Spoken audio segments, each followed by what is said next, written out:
छोटू मोर का पीछा करते जंगल में गया। सूरज की रोशनी में झिलमिला रहे थे, छोटू को अपनी ओर खींच रहे थे। वह पेड़ों के बीच से, झाड़ियों के पार और पतली पतली नदियों के किनारे से भागता हुआ आगे बढ़ रहा था। मोर की सुंदरता ने उसे इतना मोहित कर लिया था कि उसे जंगल की गहराई का अंदाजा ही नहीं था। अचानक एक विशालकाय हाथी सामने आ गया। उसका विशाल शरीर, विशाल कान और लंबी सूंड छोटू को देखकर थोड़ी देर के लिए रुक गई। छोटू डर के मारे जम गया।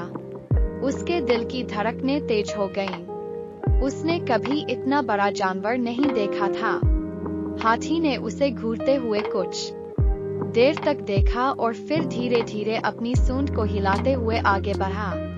छोटू की सांसें रुक गई थीं, लेकिन हाथी ने छोटू को नुकसान नहीं पहुंचाया। वह धीरे धीरे आगे बढ़ा और जंगल के अंदर चला गया।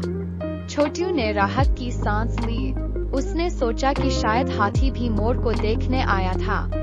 उसने फिर मोर का पीछा करना शुरू कर दिया, लेकिन अब उसे पहले से ज्यादा सावधानी बरतनी पड़ रही थी। जंगल अब पहले से ज्यादा रहस्यमय और खतरनाक लग रहा था। थोड़ी देर बाद मोर एक बड़े पेड़ पर जाकर बैठ गया। छोटू उस तक पहुंचने की कोशिश कर रहा था, लेकिन जंगल का रास्ता उलझा हुआ था। अंत में उसने मोर को पास से देख लिया। उसकी चमकदार पंखों की सुंदरता देखकर छोटू का मन प्रसन्न हो गया। उसने अपने अनुभव को याद करते हुए सोचा कि जंगल में इतना खतरा होने के बावजूद सुंदरता और शांति भी मौजूद है।